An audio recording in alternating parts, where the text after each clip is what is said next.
Everybody, welcome here to the Shills. It's Ukraine update, and we've got some cool people with us today. Because not only do we have Jana from Project Constantine, but we have Helena from Project Constantine as well. Hey, welcome back. How's it going? It was great. Thank you. Oh, it's nice to have you in again. Cool. And we've got our usual gang of conspirators here, and Viper's back with us as well. How's it going, Viper? And you guys. Oh, good. Awesome to have you back in. We've got a few shout outs and stuff building. We were so busy screwing around pre-show and getting everything ready, we forgot to actually plan what we're going to do. I thought I'd turn to Commander McMillan here so we could start the show by stealing a piece of news from Nick Suter's channel and run it first. We were talking missiles and the particulars of them and whatnot, Commander. Yeah, when the ICBM, which turns out isn't what it was, it's an IRBM. The thing that determines that is the range it's capable of. When that was fired, everybody was thinking it was an old obsolete missile that had been converted over to fire conventional warheads. It turns out this is actually almost an experimental missile. It's not in full production. So it's really strange that they employed something that advanced, which potentially, if parts come down, can be analyzed and give away some of their technological parameters. Yeah. Right. Greg, you want to get in on the whole experimental flying over from Russia thing here? Sure. You got me on audio? You're coming through. No, great. we can't hear a thing. No, not a thing. Good. Try again. Why don't you go? Oh God. Okay. Fine. So, well, the bottom line is it's just another escalation in the war. There's been basically three main escalations, but two here lately with being North Korean troops and North Korean arms. We won't even talk about Iranian supplies from the beginning. But then you have this intermediate range. I mean, I think Commander McMillan was being very accurate with what he said. The bottom line is it did do what it was supposed to do. It came, once it came over the target area, it then launched six subs, and then from that 6 more munitions dropped. So a total of 36 potential warheads. 36, and I did an analysis on that, and I showed video of it. There were some different angles of the video, and we just confirmed it. Thank God it wasn't loaded. That's even a direct quote from I think it was Budanov or somebody else said, "Thank God it wasn't loaded." May I interrupt real quick? Was that so there wasn't even conventional warheads on it? Because we saw explosions when it hit, or what looked like explosions. There wasn't conventionals. No. It said it 5, 10, 15 kilograms, maybe up to 50 kilograms. It was nothing. It was just showing that it could launch, showing that it could get there, and showing that it could drop. The other part is that at the speed that thing travels when it impacts, that alone is going to create a huge cratering effect. It's got enough kinetic energy going that it's a weapon unto itself, right? The terminal velocity on those things is up to Mach 11. Yeah. Terminal meaning that the maximum speed it can attain before the surface friction of the air slow. It can't go faster than that. Right. The other thing. So go ahead, Commander. I was going to say the other thing is a weapon moving at that speed is fast enough that trying to hit it with a Patriot is very difficult. It can be done with engagement window very narrow. Well, I'll give you a couple of things today. Ukraine coming out and saying they wouldn't even attempt. I mean, they're gonna talk the way they need to talk, but not even attempt to take it out if they fly another one until it separates into the 6, which is smarter. But the reality is, it's just an escalation. And as I try to encourage people on my channel, and when I'm guests like here on the Shills and other channels and partnerships we do with others, you really have to be patient with this. Because the worst thing you can do is start to run with it. The bottom line is both sides right now are escalating the war. One thing we do is we tell you the truth. We are striking Russian sovereign territory with Western weapons, and they are slinging new technology at Ukraine while the world is trying to wrap their head around it. Now, I did analyze Putin's speech with his general staff there and played a couple of clips at it. It's very interesting to me that they talk about the reason they're striking is because Western weapons have been used on sovereign territory, specifically speaking about the ATACMS and the Storm Shadows on the Bryansk and Kursk regions. But that in itself is a fallacy, because if I remember correctly, Russia claims that Crimea is Russia. So therefore, when the ATACMS hit Crimea over a year ago, at that point, it should have been the situation where sovereign Russian territory was struck.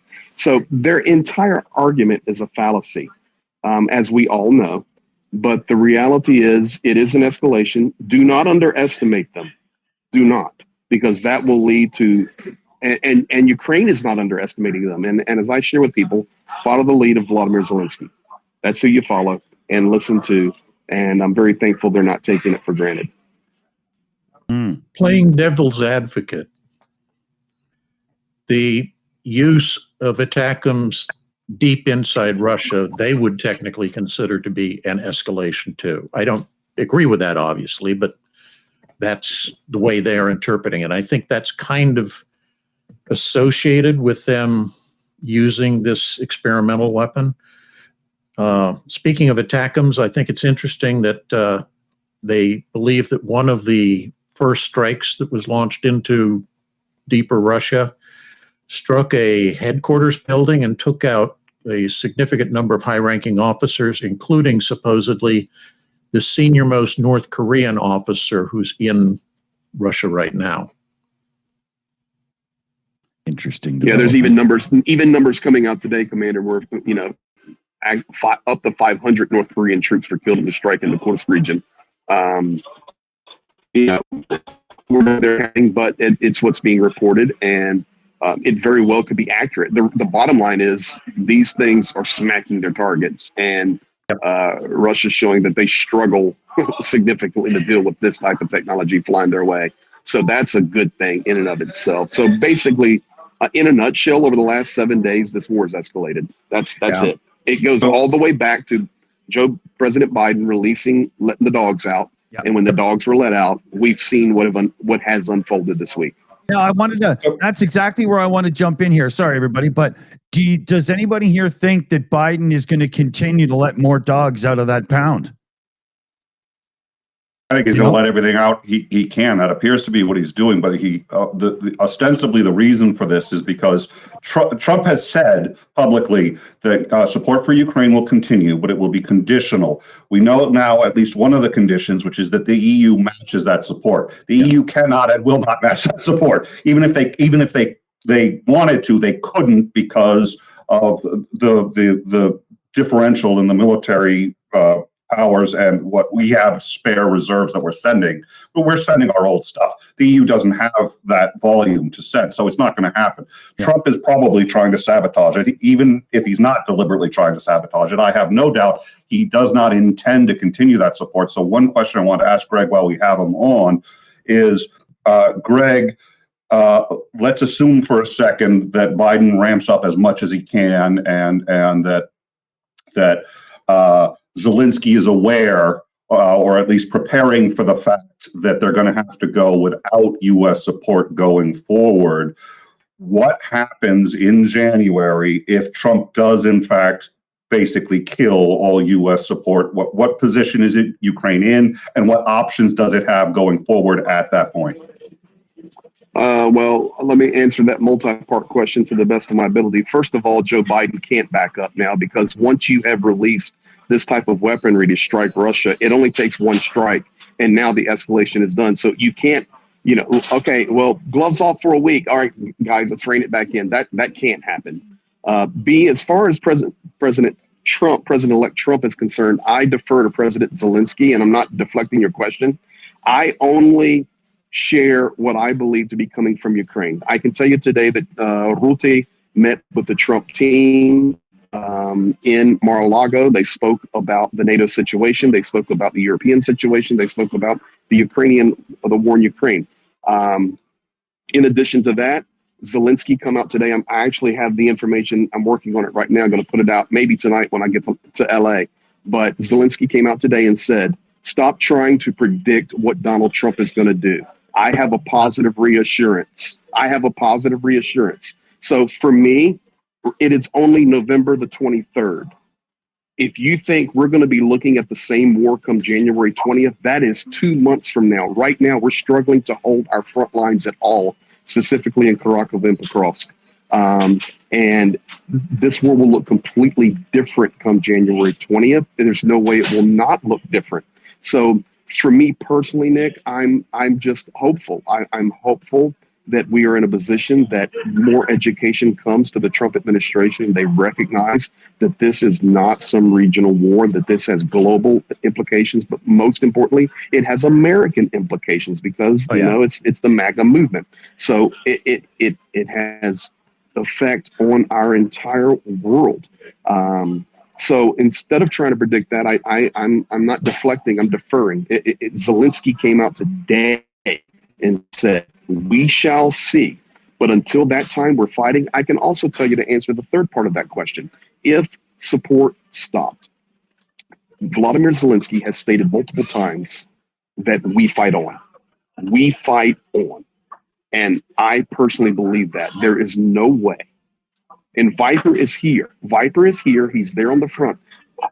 I've had hundreds and hundreds of soldiers tell me, there's no way. I'm not only fighting for our border. I'm not only fighting for what is right. I'm not only fighting for my children and my grandchildren. You have all these international legion and citizens of foreign countries that have come to support and fight and dedicate their lives as I do when I'm there. I'll be returning to the front after Christmas. I'll be there when Trump is elected. I'll be when he is inaugurated. I'll be in Ukraine. But these guys aren't quitting. And the number one thing that I hear from it could be Igor, Oleg, it could be Natalia, Anastasia, whoever, man, female alike. I'm fighting for my fellow brothers and sisters first and foremost. I've lost too many. I'm not quitting. So that's where I'm at. I refer to all of those regardless Ukraine's for their He's glitching. Yeah, we're getting a lot of roboting out of you now, Greg. I think we lost some bandwidth there for a second. Your video seems to be back okay now, though. So try your last couple sentences there again. Yeah. No, the last couple of sentences are they're just going to fight for their sovereignty. They're not giving up. These guys are fighting for their fallen brothers and sisters. They're fighting for their future. And, you know, it's think of it as yourself. You know, Galina is in here, who's been to the front. And, of course, Viper is with us today as well. And I've been to the front. I'm telling you what, it's a different world over there. It is a different world over there, and not backing down. Thank you, sir. Yeah, that was a good question answer period there. Well done, guys. Who has what they would like to get into and whatnot? I'm going in the background to organize all the shout outs, and so I still need a minute. Dick, let Viper speak to it. He's there. Let Galina speak to it. They're there. Perfect. Let's do it. Well, here, ladies first. So we'll start with Elena. Yeah, I was in front line last weekend, and I know how many percent of soldiers still are in front line. How many percent of them leave their position by themselves, and how many are killed. But we can't talk in the world. But I know people by myself who are staying there, and they say nothing changed.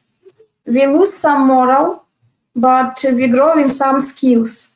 We grow in the skills which we need, and who I will be if I will not here to the win.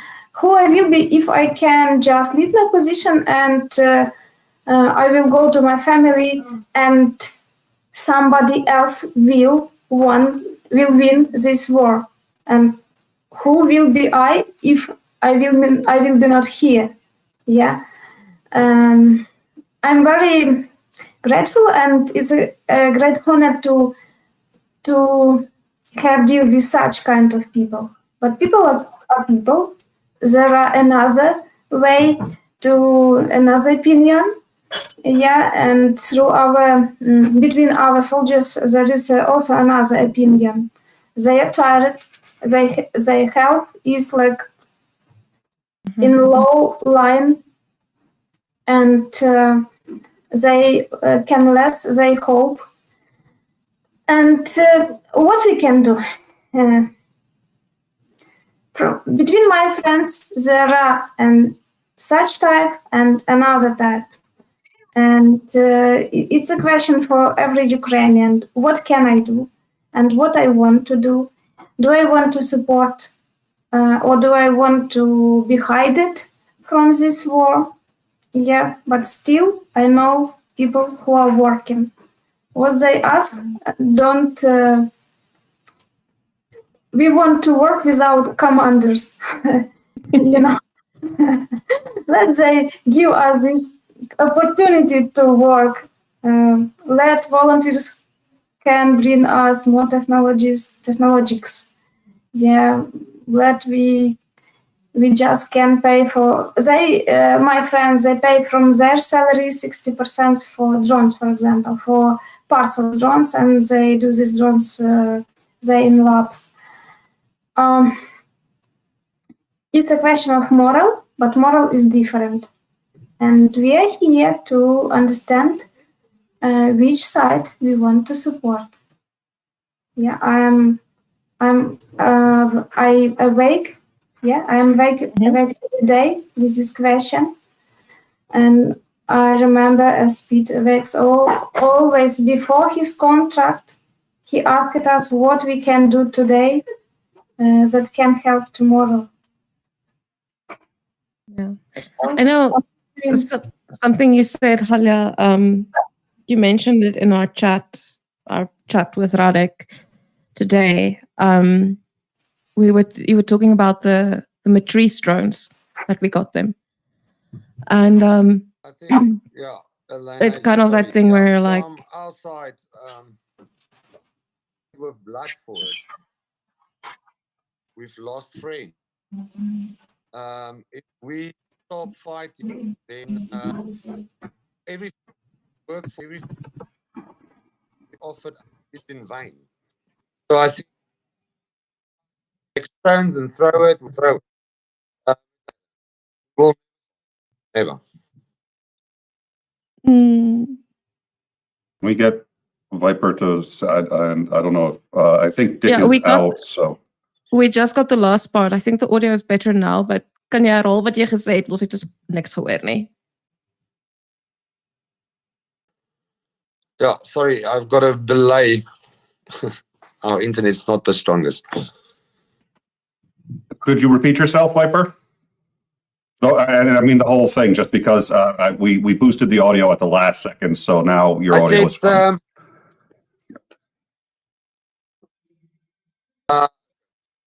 Yeah, so what I'm saying is we will never stop fighting. I mean, if the day that we lay down arms, all our brothers that has died in vain. I mean, the blood that we've paid for this country, every kilometer, every meter that we move, if we stop, then all that we've promised is in vain. So will we ever stop? If there's no American support, no, we won't. What I said is, even if we have to throw stones, we'll throw stones. I mean, but we will never stop. Never. Because it'd be in vain. Everything would have been in vain. All hours that we put on the front, all the promises between our brothers, I mean, that will be it. So, no, we will never stop fighting. Never. So, Operator Starsky is joining us today also. Starsky, how are you? Thank you so much. I hope that you're feeling well as our guests and our viewers, our friends. So, thank you. Hold on. Hold. I believe Starsky just said on his live stream, it's not just viewers and friends, but it's family. It always is. Exactly.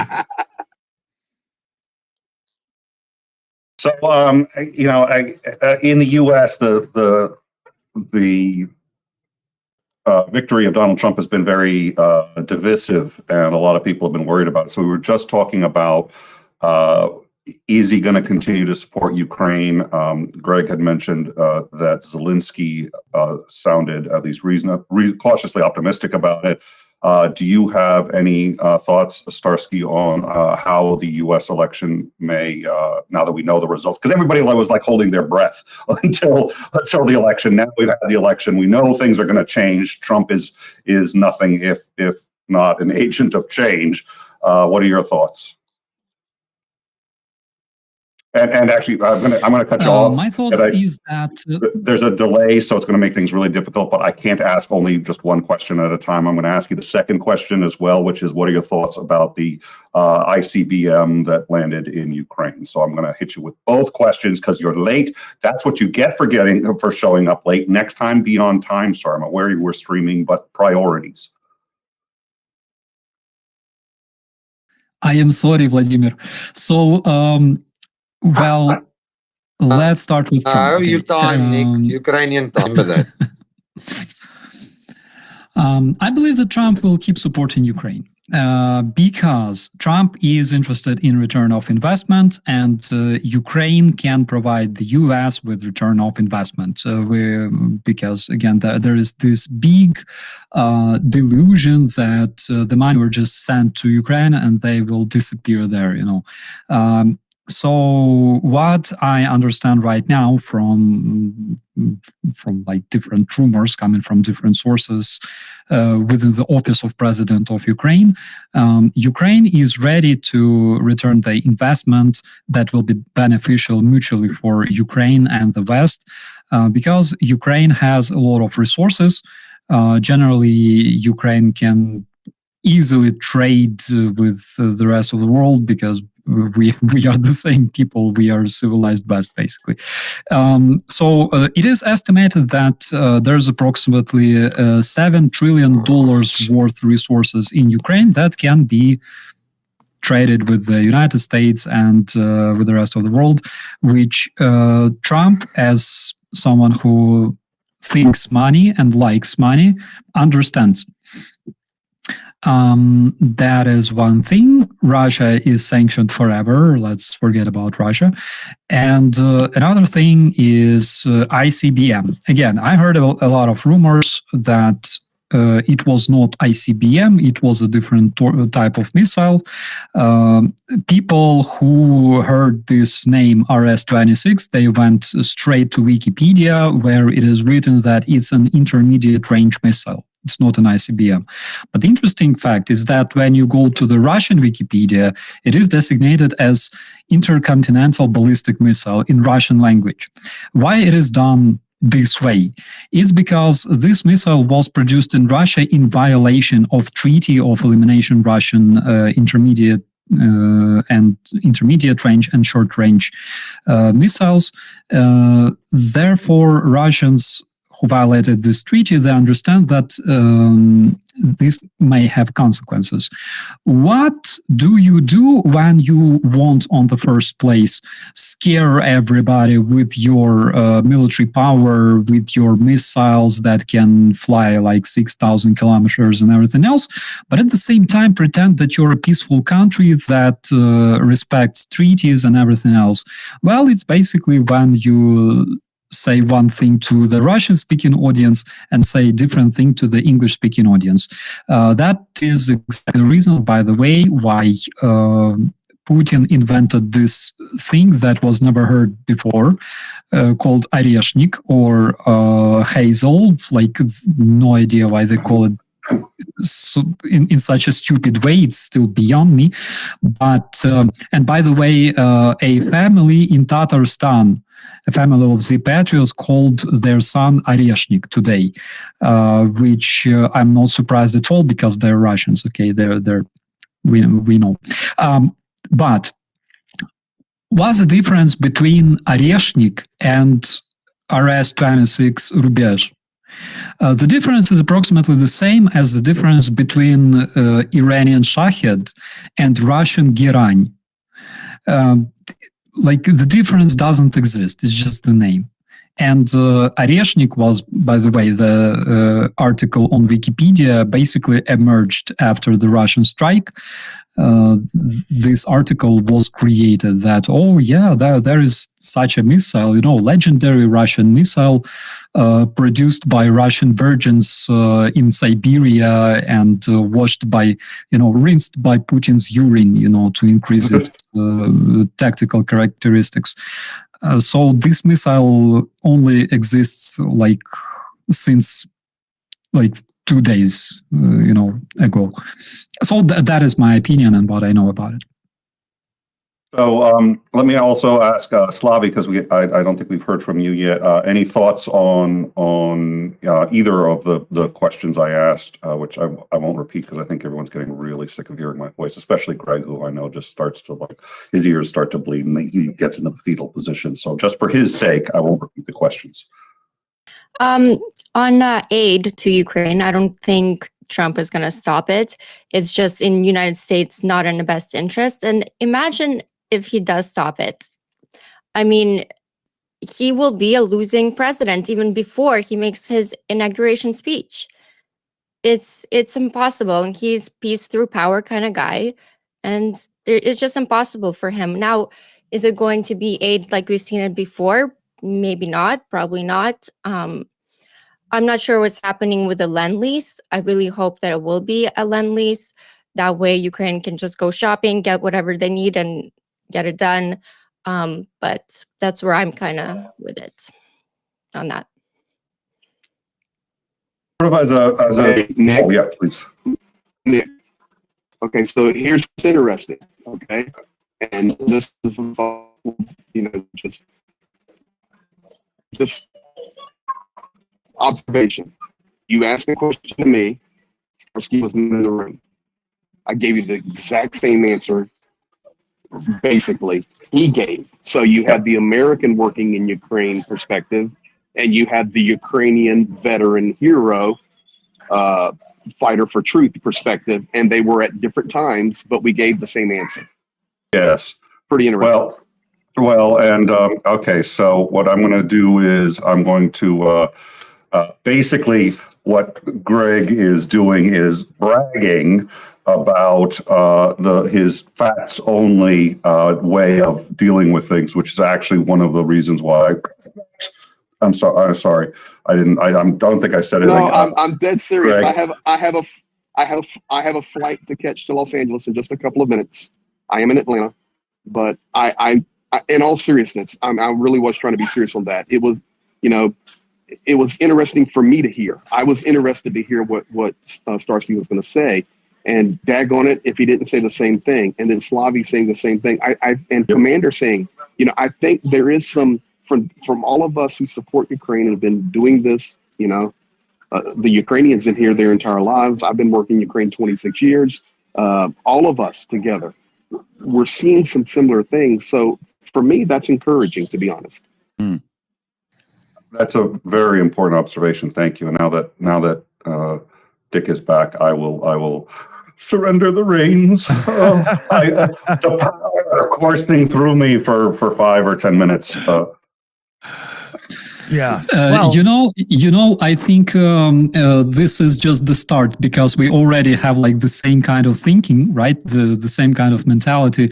I think soon it will go in further. Soon you will see, for example, Greg Terry running my channel, hello, my friends, this is Greg Terry. I'm operator Starsky's channels because he decided to cook pizza or pasta. That's why he asked me to do the stream for you. Or then I'm on the Slavie's channel, explaining cool things. Of course, I will lack, the charisma, but I will try to charm people anyways. So I think that, it will end when we will just share logins and passwords to each other's channel, and we will just, in the end, we will just move to the same apartment and live there like a Swedish family. That would be cool. We were saying that on the Shills PubChat recently. We were going to buy a hotel and just get all the YouTubers together and just turn it into a little tuber commune or something. I'm gonna keep a camera going on Greg Terry because I want to watch when he shoots down a Ukrainian drone. Just saying. It's coming. It's coming.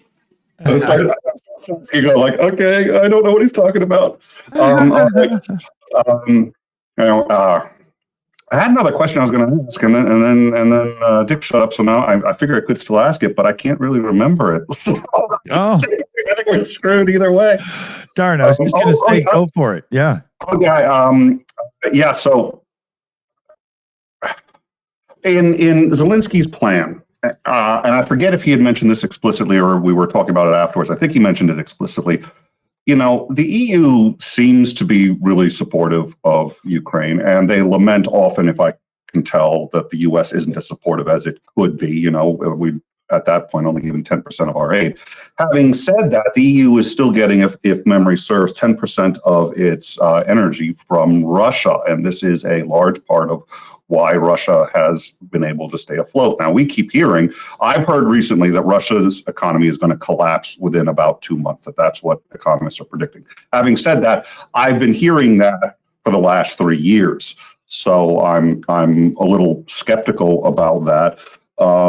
It seems that, I assume if the EU did start to pull back that 10%, China might pick up the slack. Having said that, China now really does want to fill in the gap that's being left by the US, and so they're trying to make nice with the EU. So I don't know. So what is the EU going to, we talked about the US, what is the EU going to do going forward, do you think? Are there going to be any changes? Are they going to try even harder to, we know the front line is in real trouble in Ukraine. Is the EU going to step up in any way? Are we expecting that? Should we expect that? How do we get thank you very much. The Polish farmers have stepped up, okay? They've decided they will block Russia at the Ukrainian border. They will also block Ukrainians, but yeah, they have the farmers are back. In defense of Polish farmers, they would not do that if not for Russian assets. in the Polish political movement Konfederacja, that are basically like far left and far right at the same time and pro-Russian. But generally, I think that they will, and they're already doing steps towards this objective, because even though we blame European countries a lot, for example, for buying energy resources from Russia, and there was information that they basically funded 1.5 years of Russian war in Ukraine. But at the same time, since 2022, they dramatically decreased the amount of resources they buy from Terrorist Federation. And the Terrorist Federation now has to dump their crude oil to like India extremely cheaply. Yeah. So Europeans are doing great.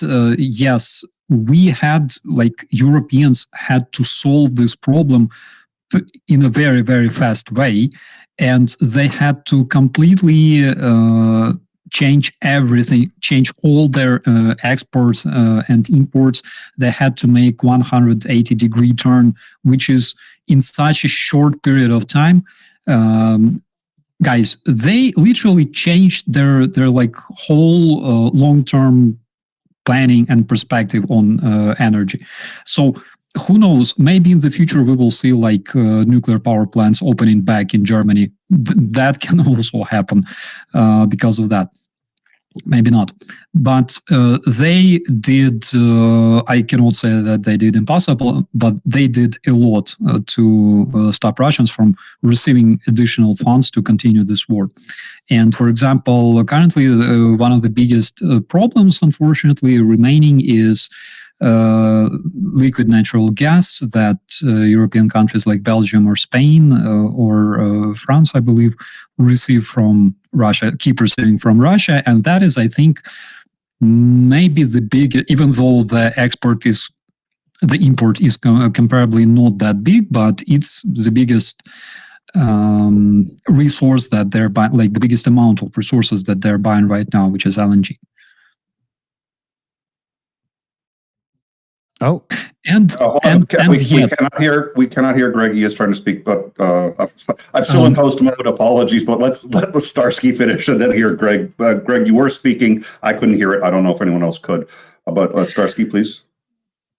Yeah, and there are several possibilities. Possibility number one is that we have, for example, Azerbaijan, who back in the days in 2022 offered its help. So, if Azerbaijan builds a submarine pipeline to European countries, this country can provide European Union with its own resources, which is extremely cool.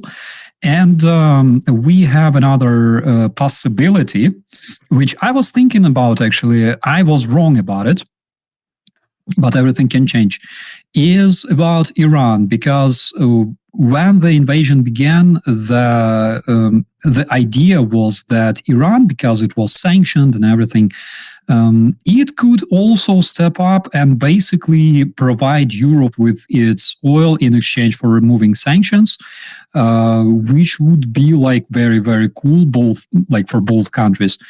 Unfortunately, it didn't happen, and we can see Iranian Shahids killing Ukrainians and Iranian other weapons killing Ukrainians. But in case a regime changes, because Khamenei is not immortal, he's freaking old, he's crazy, and he will die soon, I believe. Also, there's a bunch of protests. We saw pro-democratic youth protests in Iran. If those two things succeed, Khamenei's death and new democratic revolution in Iran, then we can also possibly see Iranian oil coming to the European Union. And I dream to see this country change big time. I don't care much about Russia, but in case of Iran, extremely amazing people. The government fucking sucks balls. So, seriously. And I would really like to see that happen, and those people become free and democratic like everybody else. Yeah. Greg? Shit. I don't hear you, Greg. No audio. Let me just refresh your mic, see if it works. This time it's not me joking. We honestly can't hear you. I joke about that too much because when it actually happens, then everyone's like, "Oh, Nick's just fucking with me." Yeah, We really can't hear you. you might have to rejoin, Greg. I think it's just too buggered, you know? Okay. The whole thing in the background seems to be having a bit of a conniption fit today. I'm seeing it flipping out, but oh well. Yeah, I'm waiting for Nick to tell you that Video Ninja sucks. I'm literally just waiting for Nick to. I was not going to say that. I was going to say thank God we're on The Video show Ninja cannot because go- if we were on remix, it might actually be working. It really does suck today. It's like Yeah. weird. Over on my side, I get little warnings if there's like data rate issues, and everybody's got them, and that's impossible. It means it's a service issue, right? You know, for sure. So I don't know. We'll just muddle through. I wanted to point something out. Okay. Yeah, the world's 3 largest exporters of liquefied natural gas are the U.S., Australia, and Qatar. Oh. So the capacity exists for all of that stuff to, or at least a portion of it, to get rerouted to supply European needs. The real issue is that the cost of that LNG goes up because you're transporting at fairly long distances. That makes sense.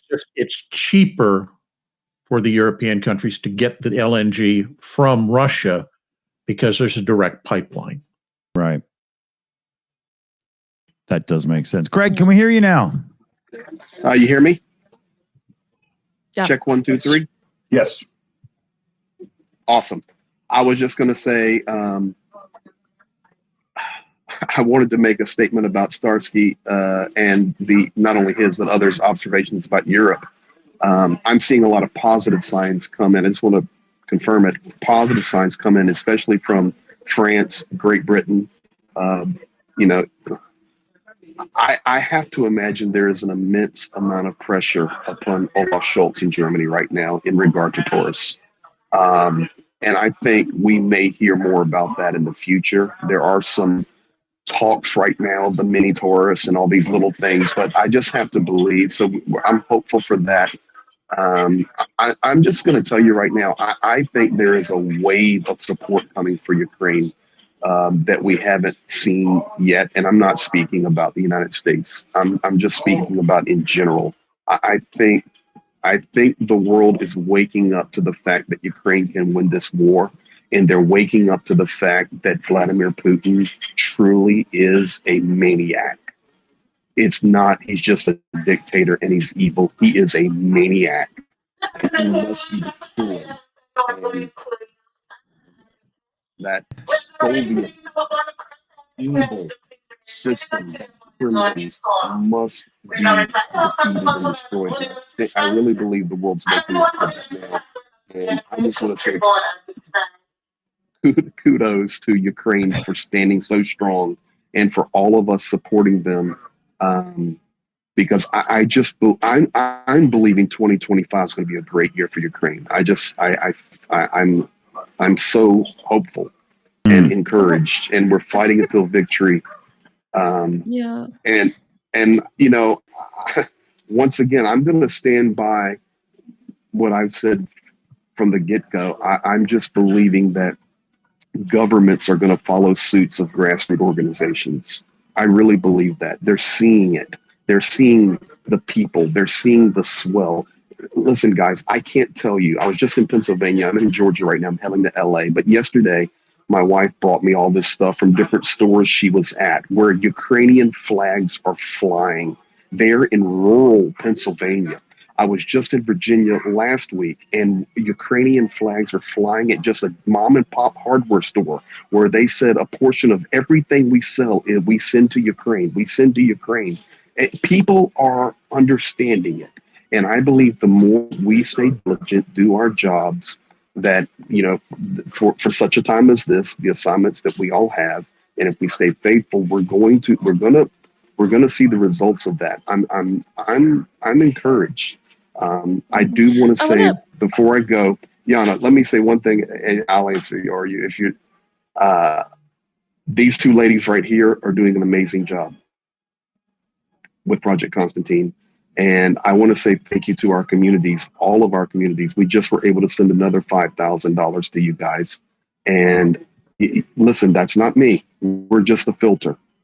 We're just hands and eyes and feet. It's the wonderful people that are watching this stream right now. All of you, you look inside yourself, you look inside your heart, you look inside your mind, you look inside your spirit. You're standing here on a Saturday afternoon and you're with these lunatics led by Nick. And, you know, because Nick's not a lunatic, Nick is a lunatic. But other than that, you know, you're standing with us. And I know right now you're wanting that when I host Starsky stream that I will shave my head to look like his, but that probably will not happen. But I will tell you, guys, without you, it's not happening. So I just want to say thank you to the people of the world and in the communities. Your donations, your gifts, your care, your love is getting there. So thank you. Sorry, Jana. No, it's fine. I actually wanted to just like add on to what you were saying about, you know, us continuing what we're doing, like, you know, everyone's support making a difference. When Halia was on the East this weekend, or last weekend, she brought 5 Matrice drones with her. And was it this weekend that you did it or previous time? You're muted, Halia. Halia, you're muted. Sorry, Okay. mattresses. There we go. Mattresses 3 weeks ago, and this weekend we brought another cars. 2 cars. Oh, and the yes. Yeah. Cool. And what did you want to say about mattresses? Oh, yeah. Mattresses is a good story. We can speak about this later, but I want to say thank you to Greg's community because we already spent this money for FPVs, and you know this paradox. We use $500 for one FPV, but 1 or 2 FPV can be used for hit like tank for $2 million.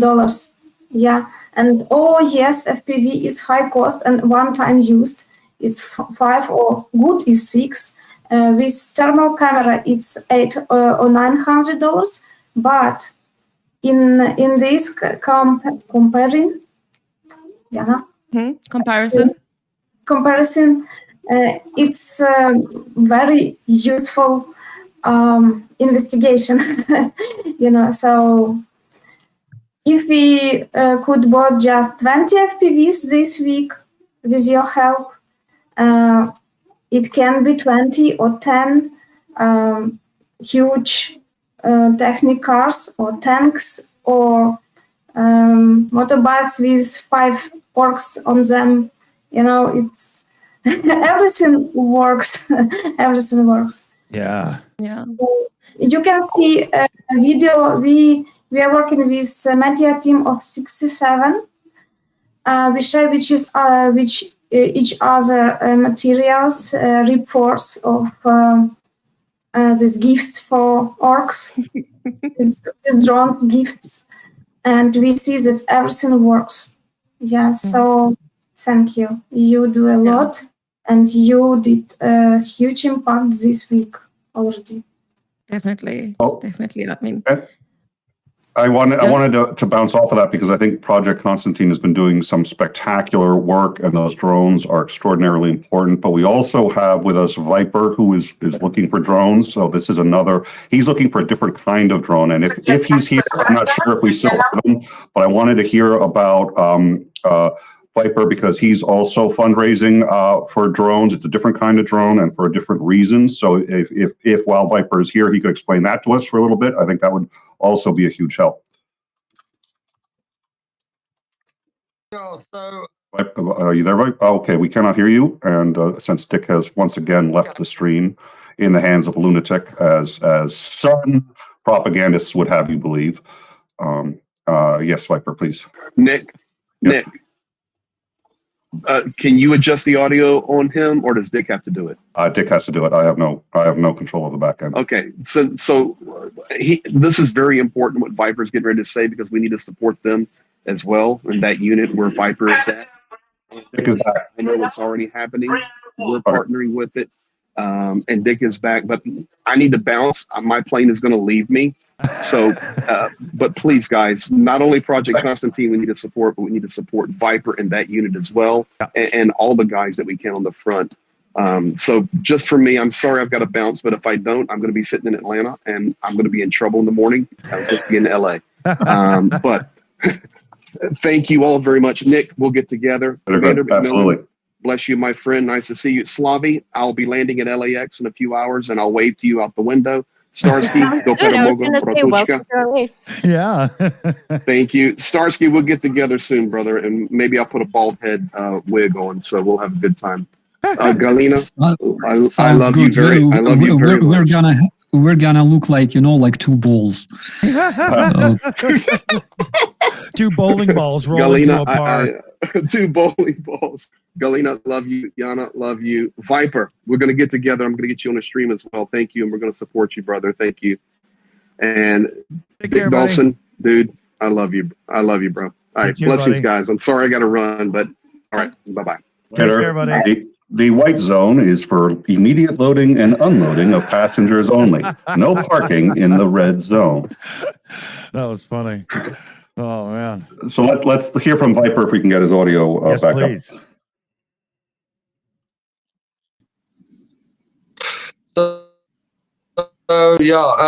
Talking about FPVs, I hate them, but they're very good, and they're very good for us. They look after us when we're not fun at all. They do amazing work. So guys, support the 67th. It's a very worthy cause, and I can tell you firsthand, it's good to hear a FPV when it's yours. When it's not yours, it's not so good. But our project, we are doing a fund for 2 Mavic Pro, and it's surveillance drones. They're thermals. We use them for reconnaissance.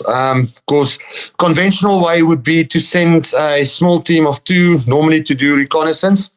But reconnaissance, because of FPVs and thermal drones being used, is extremely difficult. You cannot really send somebody out for reconnaissance. So what we do is we utilize the Maverick Pro 3 thermal, and we use that for reconnaissance. That would do reconnaissance over our positions, making sure that the areas are cleared, but also it helps us a lot when we are operating. We need to take a position back. It helps us a lot to do the reconnaissance and we literally study the material, the terrain, everything, and then we plan from that. So yeah, that's what we are fundraising for. And with the thermals, so even at night when you're doing reconnaissance, if there is a Russian ambush in front of you, and they'll hear the drone because the drones are loud and they can shoot the drone down, which kind of sucks because they're expensive. But you'll find the ambush, you'll see how many are there, and you'll know it. And if it hadn't been the drone, it would have been a reconnaissance team that encountered that Russian unit that would probably get wiped out. Is that roughly accurate? No, that's accurate, and it would be obviously from our point of view, we are a tag team, but we're also a reserve team. So what will happen is once we look at streams 24 hours, 7 days a week, and as soon as we see there's a movement, and we can normally see it quite in advance, we get our team ready to already go and preemptively go to the position and assist the Ukrainian unit that's in the fence there. So yeah, that's what we do with those drones. If I understand correctly, so like let's say the Russian lines advance, which they've been doing unfortunately, and they advance over a Ukrainian unit that now gets completely surrounded and is now behind enemy lines. sometimes one of your missions will be to actually open up a hole just big enough for them to get out, and you use these to figure out where the vulnerabilities are that you can actually do that and rescue and pull out trapped Ukrainian soldiers. Is that also, because I sort of remember you talking about that? Two scenarios. So it will be a scenario where where they will attack, but it will also be for us to do a counter attack for that position. So we'll do a counter attack. Means that, but if we have the drones, we do definitely stop the attack, because that's also important. We do not want to give a position away. It's just the way it is. We're not, we don't want to give the Russians, or Pidaras like we call them, an inch. So, but again, it can also help us to have a look at where they are, so that we then can open up areas so that we can withdraw, but then obviously counter-attack again. We never move back, we move forward. Well, that sounds like a great, another very good fundraiser. So I think both are going on right now. Now, hold on. I just got a DM here from Dick. Hold on. After the war is over, do you think Viper will protect me from my ex-wife? P.S. Please don't read aloud. Okay. You can ask him. Bastards. Something that I will.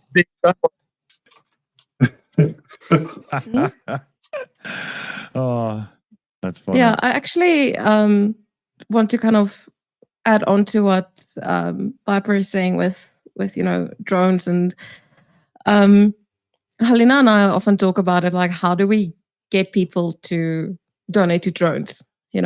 Because it's kind of like, especially like, because it's a lot of money. I mean, the Matrice drones we got, that's basically like the ones we've got is basically like the equivalent of a car. I mean, and the way to look at it is basically a drone is a lot of money, but a life is priceless. Yeah. And that is what it comes down to. Halia goes to Kherson quite often for her other job. And she tells me there, she's like, she sees it in Kherson, she sees it when she goes to the east. The drones that the guys use are used to push the Russians back so that the frontline cities can survive.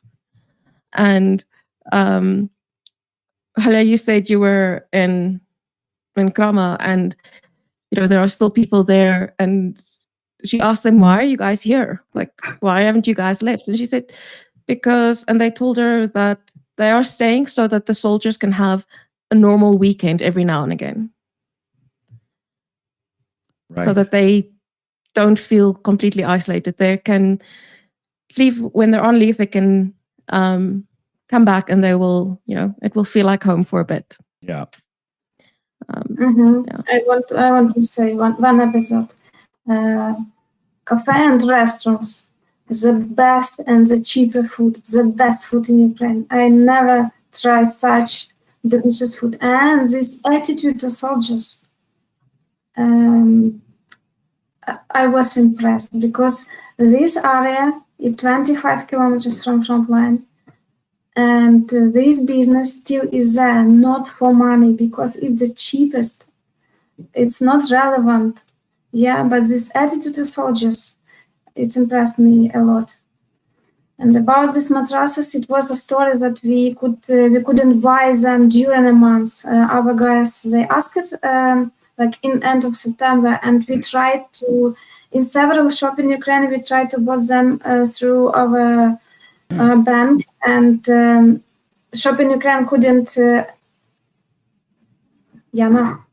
accept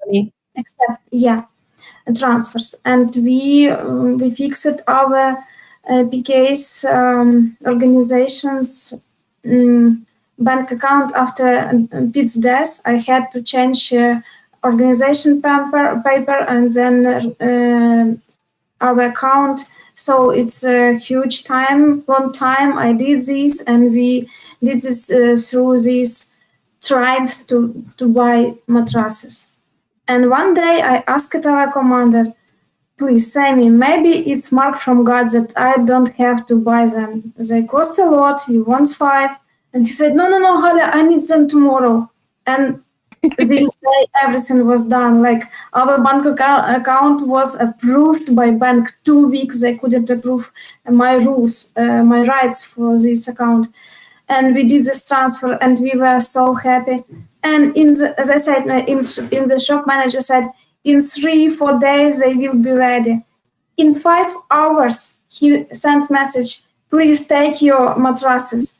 I jumped in the car, I took these mattresses and very quickly to the east. So it's everything was done during 72 hours. When I brought mattresses to media studio of our brigade, because we wanted to do good video for supporters with professionals, our commander jumped to me and said, Galia, I need one, because everything was stopped yesterday evening. We didn't have any, even in a warehouse. Everything was stopped because without these retranslator drones, FPVs, they can do their job just in wipe aside me. In which shorter space. Yeah. Smaller space. Yeah. And difficult of landscapes, they stop our possibilities in some line. Yeah. So it's a huge risk for lives of soldiers to be so close to enemy's side. Yeah. So they close to position with 2 equipage of FPV because there were risky. these mattresses. So he took one, took to laboratory to install necessary bio, and it was in several hours. It was in front line for one of position. And we did video with another 4. So we say to anyone, we have 5 mattresses, but if somebody will look very carefully, in the video there is just 4. But one was in laboratory at the time. And in 2 hours he took all of them, and all of them were in positions. No anyone in warehouse. So it's like then in a day, we bought something. Tomorrow it will be in front line because it's necessary with and we struggled. Yeah, we struggled with this because fundraisings are struggled at first. Yeah. And these questions with motions, yeah, with elections, yeah. They also stop this process. And I don't know what we have to do to start again, to jump over these all so important questions in the world. I know that for the world they are important, but for Ukraine, what is important today? Yeah. If we will just Jana say, wait and like hide until ostrich syndrome. It will be that we hide our soldiers without any support. Yeah. They depend. They say this every time. We so depend of you, of your supporters, of your donators. So they do these videos. It's very difficult to do videos, after Pete's death. You understand? Even I'm looking at it, I'm like, did I have to argue with him about like that wording being wrong? Yeah. So it's some kind of job to do this video, and yes, I'm. Maybe you have ideas. I asked myself, maybe you have ideas how we can This is Halia again giving people homework. That's what she's been doing. She's like, give me ideas for this. Give me ideas for this. I'm like, you want the ideas. Think of your own ideas. But no, I think the one thing is the guys told Halia that there's very few like organizations and volunteers who they can ask for Matrice drones, for example, because they are so expensive. And it's nice for them to know that they can rely on Project Constantine to provide that. So yeah. Yeah, and now for our friends also helped a lot. Yeah, they brought a lot of cars, yeah. And drones, yeah.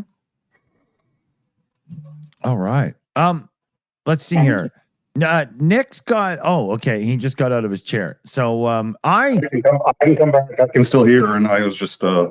Well, let me. I'll catch up on some shout outs here quick, and then we'll continue on to section 2 of today's scheduled programming.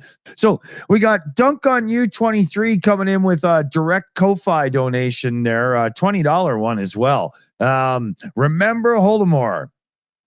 Good words. It's 91 Day of Remembrance. Yeah. We've got a cell in the chat. Hashtag boom boom donation. I stand with Ukraine regardless of what my government does. And I think my fellow Americans here today will too. I do believe you are 100% correct. Thank you very much too. That was a $33 direct donation to the Boom Boom Fund. And then we had, where am I here? Oh, one of the services is screwing up. Well, more than one today. But, here we go. So I've got a hello to all anonymous tip that came through Stream Elements. I bet it's not anonymous. I bet somebody actually wanted their username from YouTube to be there. So give yourself a shout out in the live chat. I'll watch for it so we can give you a shout out because I don't know, man. Nothing works sometimes around here. Cats came in with a message. Slava, Ukraine. Hero Slava. Good words. Thanks, Cats. Good to see you. Dunk on You gifted out 5 Shills memberships. Big thanks there. Johnny Nedregard gifted in 22 Norwegian kroners there. Hello, community with a big heart. Slava, Ukraine. Thank you very much. This is all going into the fund as well today. Vojtek Fitkus. I'm not sure how to say that properly. Gifted out 5 Shills memberships. So thank you very much for that as well. We'll give a little bouncy Mario sound there. Tethern.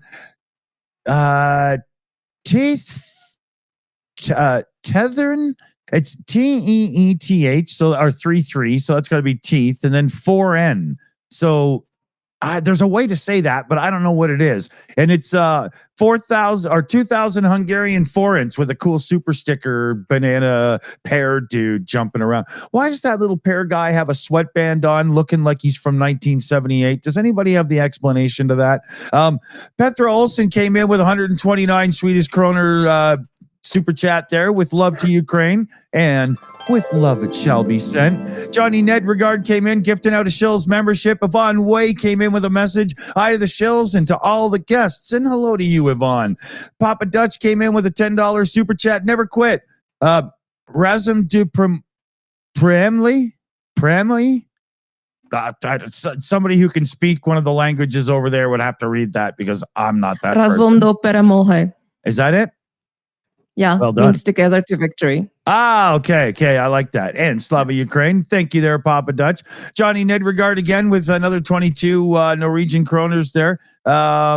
Free U.S. chips or get Taiwanese ones. Yeah, TSMC is kind of the place to go. So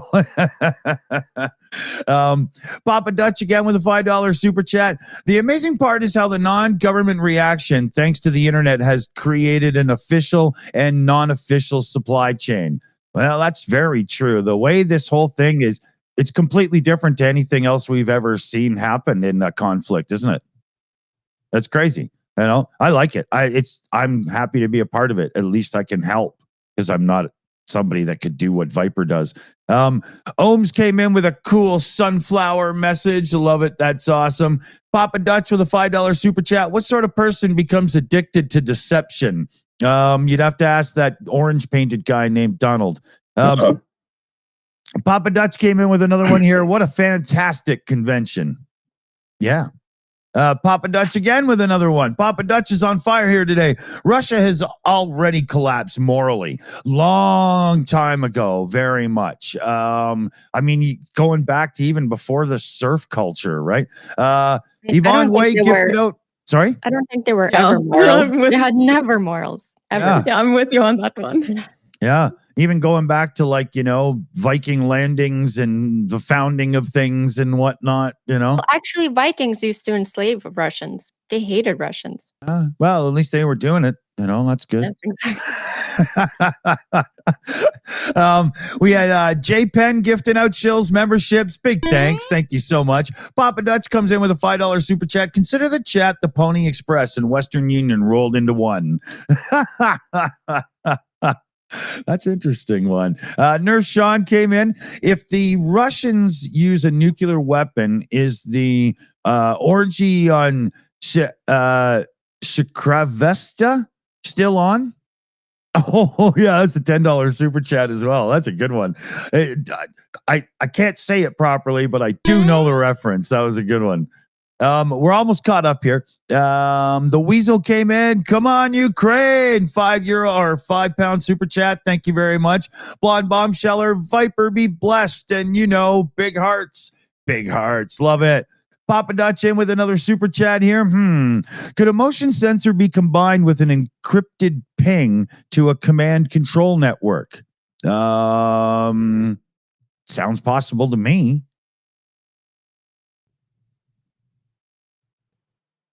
It looks like Commander may have a thought on it. Yeah. Unmute. Possibly. It's not a simple answer. It has a lot of nuance to it. That's all I'll say. Okay. Where are we here? Lauren came in with a message. Drones save lives. We got some sunflowers. Slava, Ukraine. Here, Rome, Slava. Good words. Papa Dutch again. Papa Dutch is on fire today. Seriously? Hold on a second here. I'm going to put this in the Video Ninja chat and somebody else can help me figure this out because there's no way I can do that, man. Bro, it was a question that I forwarded to my brother because it's a technical question. And he can answer that, so I will probably reply a bit later. Okay. Yeah. Cool. All right, good going, Papa Dutch. That's cool, man. You got some language skills going on. We got Roadrunner in with one. I love that Roadrunner. My son and I are big fans. It's You Are Amazing, and you can see him right under me there. The little pear guy dancing around again with the bandana thing. Why does he look like Eric Estrada going out for a run on the set of Chips? I don't get that. And then Papa Dutch in with another super chat here, and we're caught up. And Tarzinia Olia was a Viking descendant. Yeah. Huh? What I know from history, she is considered to be the descendant of Rurik, which is sometimes compared to Rarog. But it's hard to prove that those two are the same person, and it's also hard to prove that they even existed. But there are things that confirm it, and there are things that disconfirm it literally because we don't have much details. But it's very, very likely. Yeah. All right. So I think I'm caught up. I'm going to double check here in the background, but yeah. I think we're good here. So Nick, you wanted to jump in because we do have something, sort of outside related coming into the circle, Yeah, I'd say, I figured it might be just of interest. It's a news thing. It's just for the U.S. It has nothing to do with Ukraine. Before I get to that, though, I did want to let you know, so you'll get in your DMs a formal complaint from In Time. The complaint reads, Dear Mr. Dawson, while our head host, Mr. Nicholas Suter, was on your beloved show. He was insulted by one Greg Terry, who called him, quote, insane. We believe that this kind of language and abuse is intolerable, and hope and expect that you will be sanctioning Mr. Terry and his rogue channel at your earliest convenience. We look forward to your reply. Thank you. So expect that in your mailbox. I was deeply offended. Anyway,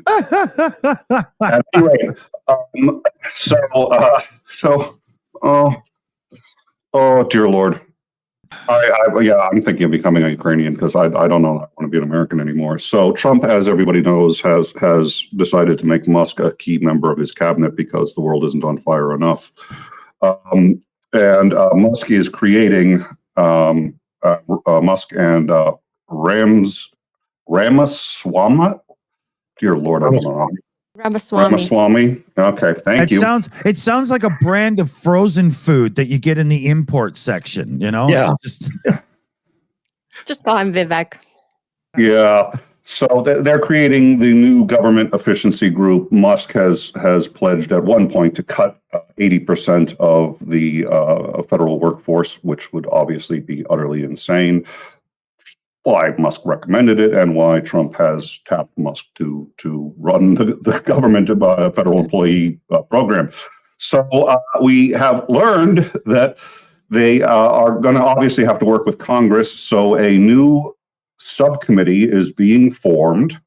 The subcommittee will be called the Department of Government. It will work with the Department of Government Efficiency, but the subcommittee is called, I lost the name of it.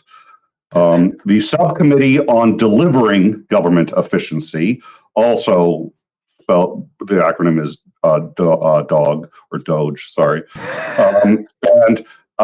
That subcommittee is being formed, and they have named a chairman of the subcommittee, Representative Marjorie Taylor Greene. You cannot make this shit up. I mean, I just want to ask, at what point do you guys regret breaking free from the British? Like, have you reached that point yet where you're like, hey, Charles, can you take us back? It's a fair question. You made a mistake 250 years ago. Can you reconsider? Well, so long as Boris Johnson still exists, I think I'll admit the US has the competitive edge on crazy, but the UK isn't as far behind as they like to think they are. So right now, I think we're all brothers in this Shakespearean tragedy of yeah, we got our own right-wing idiot trying to do it up here too. Oh, that's just, it's the in thing to do right now. That's why I said I'm going to become a Ukrainian, and at least the crazy is being imported from another country that's invading, as opposed to it's just our own guys. I don't think Trump and Musk will be friends will have good relations for a long time. This is going to be over before it. Hopefully Musk will do something to piss him off because it seems that it always happens, right? Yeah.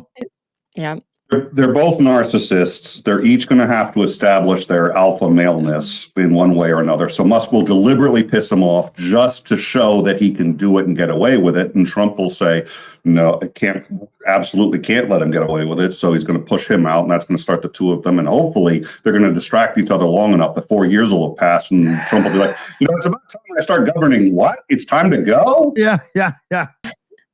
I've seen it speculated by some that this clown car of nominees is actually intended to last no more than 4 to 6 months. The idea is you get them in, you let them muck things up terribly, and then you bring in the smart hardliners to completely dismantle everything and turn it into what they want in the form of, we're saving you from these incompetent people.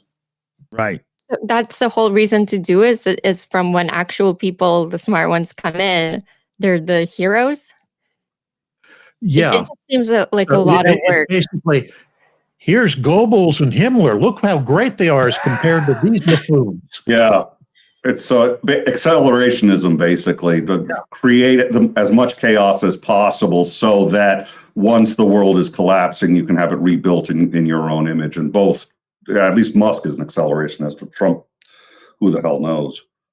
But half of MAGA is. Oh. The Tulsi Gabbard is the one that scares me. I hope she's not approved. Particularly for the job they're giving her. Oh my Lord. Exactly, yeah. I mean, the U.S. has dozens of intelligence sharing arrangements with foreign countries. And when you put somebody like her in charge of the intelligence community, every country that's been sharing information with us is going to clam up and not share anything with us because they're terrified she's leaking and or selling it to hostile foreign powers. And they're terrified not without very good reason. Damn straight. They're not just making that up. That's not I'd be just as worried. And it hit me really hard. It hit me really hard when, I forget what it was. Hopefully someone on this panel, I'm sure someone on this panel will remember, just recently there was a significant Ukraine operation. And they said, did you notify the U.S.? And they're like, not until the very last minute when it was too late to change anything. It was the Kursk invasion. Yeah, it was. That's it. That was it. It was Kursk, and they said, and the reason was because the U.S. is a little leaky with its intelligence. And I was just like, okay. And I mean, after that, they even proved it. Even proved because it was what Ukraine asked for. Forget the name, but they were asking for some other missiles or something, and the New York Times. Yeah, they were asking for tomahawks, and New York Times posted about it, and Zelensky said, "What is confidentiality between allies? Because there's clearly no confidentiality here." Well, and when Ukraine, who has every incentive to like really treat us with kid gloves, we're like, "Oh no, it's not an issue. Don't worry," because they don't want to. And they're like, "No, we just have to be honest and tell you, you guys are leaky, and we can't share stuff with you, even though we're allies and you're a lifeline for us." It's sort of like, okay, should that be like? I mean, we're already well past the canary in the coal mine, but I mean, it's if Ukraine doesn't trust us with that information, and justifiably so, it's like, wow. My thing is that with Biden administration, they've been sabotaging things. I mean, when the long range strikes came, they announced it a couple of days before. Who does that? Completely sabotage the whole thing and send America into a frenzy. Yeah. I'd like to get Commander's point of view on that, because I assume one reason to do it is at least so it doesn't come as a shock to the Russians. I think that is very true. I think there was a lot of concern that if they released them without first making public that they were doing so, that when the Russians saw inbound long-range missiles going in deep into their territory, they would think it was some sort of preemptive attack or something. I think what they should have done is tried to coordinate that announcement better with the Ukrainians so that when the announcement was made within a couple of hours or at worst a day, Ukraine would then have launched a massive strike to take out multiple targets all at the same time. And it's because we've seen this happen multiple times during the war so far. Each time we introduce a new weapon system to Ukraine that extends the engagement envelope, for a first month or so, the Russians are all, hair on fire crisis mode. And then they figure out what they need to do to avoid that and relocate all the targets outside that engagement envelope. And then the next weapon system comes in that again further extends the range. And another month, unscrew things, and then they move the stuff farther back. And I think that's what we're going to see here is there's about a 1 month period when ATACMS will give them the ability to strike targets deep, but then after about that month, the Russians will figure out what they need to do to be safe and pull everything back. So having coordinated that announcement better to allow the Ukrainians to make a single massive strike on multiple targets would have had a much more profound effect. Let me ask real quick, just because Slavie implied that it was a deliberate sabotage. There's an old saying that I really like: "Never attribute to malice that which can be attributed to stupidity." Yeah. I don't think it's beyond. I think it's crystal clear Biden has not supported Ukraine as much as people would like. I certainly don't think it's beyond the realm of possibility that he be deliberately not doing as great a job as he could with that. Do either of you think that was deliberate, that he deliberately botched the timing on that and or did not give them the warning, or do you think that was just one in a series of screw ups? I think you need to put your mind into the current mindset that's going on with the Biden administration. They're on the way out. They're scrambling to get done everything they can before they're gone, the 20th of January, because they know that very narrow time frame. And it's not just what's happening in Ukraine, it's everything that's going on across the nation, really, because they know as of the 20th of January, all bets are off, because you have a single party controlling the executive, legislative, and judicial branches solidly. So they can literally get away with murder. So Biden administration is looking how to safeguard a lot of American freedoms right now. So yeah, I think it's a lot of ascribed to just the chaos of the situation rather than deliberate sabotage. Any thoughts or With regards to what? Oh, I was asking Slavie because I wanted to hear. Sorry.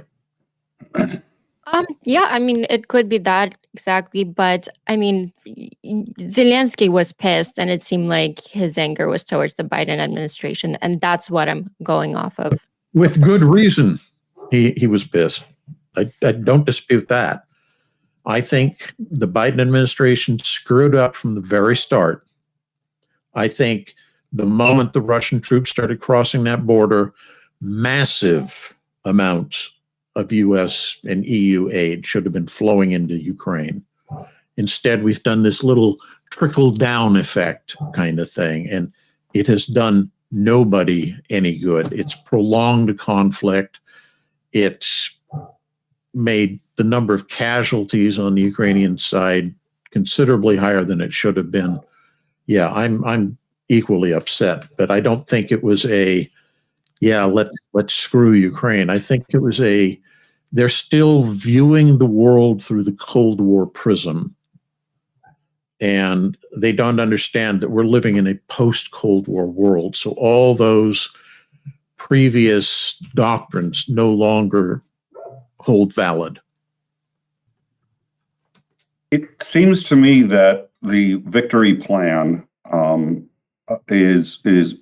calls essentially for trying to get, on one way or another, Russia to collapse. And there's always, as I said earlier in the show, I've heard an economist like about 2 weeks ago say that they are, at this point, the signs are they're huge signs that a collapse of the Russian economy is inevitable within about 2 months. And I have been hearing this, like I said before, for about 3 years. So please. The other side of that is you have to define what you mean by a collapse of the Russian economy. And I think there's justification to say the Russian economy, from an international business sense, already has collapsed. Probably has been in collapse for over a year. But in terms of an economy able to sustain this conflict, no, that's not going to happen. Okay, so in your view, there's no shot of that happening in any. Okay. Well, you're dealing with a programmed economy, so they can simply allocate resources to produce arms and ammunition and everything to continue to prosecute the war. The economy in the civil sector will suffer, and we already know that's suffering greatly. But when you're in the middle of the war, you just kind of say, yeah, so what? Suck it up. Which is where that expression comes from, never get into a trade war with China. Yes, precisely. Okay. So let's see. We are once again. Dick has left all of you with a madman. My apologies. I don't know what he was thinking, but I wanted to sense. I have apparently I am to a show tonight, so he's just. So since he was good enough to say, "Hey Nick, do you mind hosting for a little while?" and then leave while I have zero access to the back end. I probably shouldn't be saying that with trolls in the live chat going, "Oh, really? So you can't ban anyone?" Well, that's good to know. Fortunately, Greg Terry's already gone, so we're good. I don't know why. Why Greg Terry has become the subject. So the two fundraisers that the Shills are doing today are for one for Project Constantine, the other one for Viper, and I'd like to see both of those dropped in the live chat again as a reminder. We've talked about what each of them are doing. I don't think we have Viper right now. It looks like we don't have them, and again, since I don't have access to the back end, it's just sort of what I can see here. So for Project Constantine, both are getting drones for very different uses, and we've talked about that. I'm not going to get into that right now, but what I did want to say is in the estimation of just this entire panel, what do we have? He knows we love to hear Nick talk. Well, nobody loves to hear me talk more than I do. And I think he's just a humanitarian. He's like, well, Nick loves to hear himself talk, so let's make him the guest host and make him a happy camper for the rest of the day. In the estimation of this panel, what does Ukraine most need at this moment? When I say need, I mean in terms of either material support, in terms of international pressure on Russia. What would be most effective as we look at one administration leaving and a new administration coming in helping Ukraine to maximize the outcome of this war? Who are you asking? I'm asking the panel. I figured, on my show, normally I'd be like, okay, I'll ask you. Dick, as far as I can tell, kind of likes just chaos. So I'm just like, let's everybody answer at once and we'll sort it out. So I'm asking whoever answers, whoever's quickest on the mute button and can. Yep. I think something that needs to be looked at is a tightening down of sanctions. A tightening down of sanctions, because there are a lot of loopholes. I don't know. Can you hear me? Yes, we can hear you. My audio is very weird. But yeah, I think a tightening down of sanctions, because there are a lot of loopholes that are being used. And yeah. Right. So, and that's something. So sanctions, definitely. We had talked about, and I think Starsky had mentioned that the EU has gotten better about the natural gas that it's getting from Russia. Anyone else have any thoughts as to what else really could be done to maximize Ukraine's chances? I think the diplomatic relations are also improving, and I think that's also where civil society is stepping up as well, just to make sure that this is being kept in the local news. It's being kept in, that the world doesn't forget about this, and that Russia doesn't manage to sweep this under the rug, basically. Yeah, I agree with that. I think also the 600 billion in Russian frozen assets would probably be very, very useful towards Ukraine. And most of it is in the EU, so I'm not sure what's the holdup, but I think that needs to happen sooner rather than later. Does anyone have any idea what's the holdup on that? Yeah, Commander. I can't say what the holdup is, but I agree. I think that would be a big one, because a lot of politicians are very concerned that the increasingly large amounts of funding that is being directed to support Ukraine is impacting social programs in their own countries. So if you can effectively fund the war for free by seizing these Russian assets and giving them to Ukraine, essentially you're saying Russia is now funding the war. Yeah. Well, there's a mechanism. It makes life a lot easier for politicians to continue to provide the necessary support.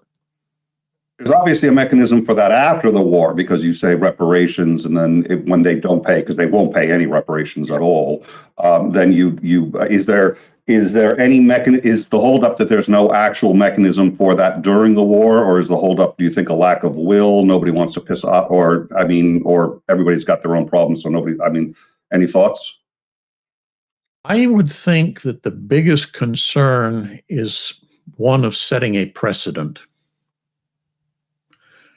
Because if you say these assets, which are not necessarily government assets, Russian government assets, these are private individuals' monies.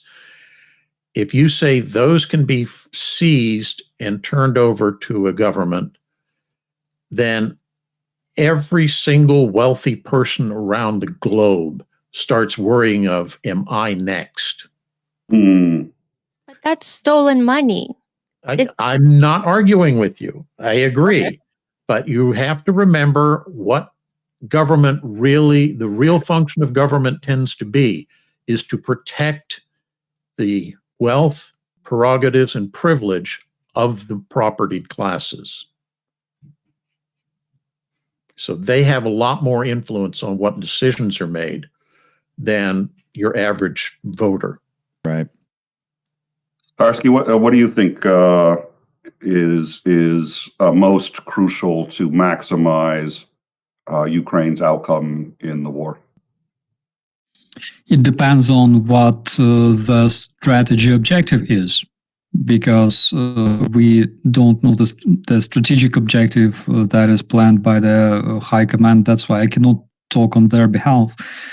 Generally, we need to eliminate as much Russian personnel as possible, which can be done through acquiring more artillery systems like HIMARS and more missiles, for more munitions for those systems, more drones, of course, more artillery. But if I knew exactly what is the strategic plan of the General Staff of Ukraine, I could tell you. Sorry, I don't know. Well, let me ask you this, because I think you're the expert on this kind of thing. Most Americans think that the war started 3 years ago. Most Ukrainians will say, no, it started when Crimea was annexed, and most Americans will tell you, no, Crimea is Russia. Now that strikes me as a spectacular piece of propaganda that Putin has managed to pull off, that we actually really do see them as two separate acts instead of an extension of the original act, which was the annexation of Crimea. How was he so successful in that level of propaganda, and what, if anything, can be done to fight that kind of propaganda going forward? It's very easy. You see, when you invest $2 billion in external propaganda and several channels speaking English that have tens of millions worth of audience, that is very easy to make. If you have a pipe that produces oil that is easily converted into money invested in this, you can brainwash like the whole world, which Russia is very effective at. What can we do? Let's say, what are we doing now? Right now, there is a handful of Ukrainian and pro-Ukrainian YouTubers delivering the actual information, not something that was made up in Kremlin and then retransmitted through their media channels, through Tucker Carlson, who says that atomic energy comes from like demons and shit like that, and people believe him. But actual Ukrainians who call you to check your sources, don't trust everybody, be critical towards information, question me all the time, like whatever I'm saying, even though I speak to you trying to deliver information, always question what I say. And basically it's very good because I often make mistakes in my videos and people in the comments tell me that, dude, like you're wrong, which is great. But what are we doing right now? We're delivering this information, but the tiny difference is that our audience counts several million people. For example, if we check the statistics on my channel, the views for the past 28 days on my channel only reach 500,000 people, almost 600,000 people. Right. Daily video produced by Tucker Carlson, who believes in demons and aliens, is like 20-30 million people, probably something like that. So that is the answer to your question, why Russian propaganda was so much effective in telling, in teaching people in the West that Crimea was Russian, even though it was never Russian. So that's the answer. What can we do? We can be, of course, more resilient, but we need let's be realistic. We need an army of people who will be delivering this information in different languages. Yeah. In countries like Italy, Spain, in countries like Germany, Japan, in like English-speaking countries. Obviously, we're trying to cover that because I can barely speak other languages. Yeah, but still. We need army of people who will be able to reach millions of viewers and teach them that you have to be critical, you have to question everything, you have to check sources, you have to be smart, and don't believe in demons, right? It's not good. It's silly. Yeah. We cannot do that at this point, but we can at least start. Have we started that yet? No, I don't think so. Starsky. Yeah. Okay, let's the fight back against this flood of misinformation that is so well coordinated and being stuffed down our throats. Does the exodus of Twitter to Blue Sky by more liberal-minded folk leaving the hard right lunatics on X to just be in their own echo chamber, is that maybe not as good a thing as it seems on the surface? Because we need to be trying to get as many of those people out of that whole thing as possible. The reason I used X was because literally, if you don't speak, somebody speaks instead of you. Yeah. Right?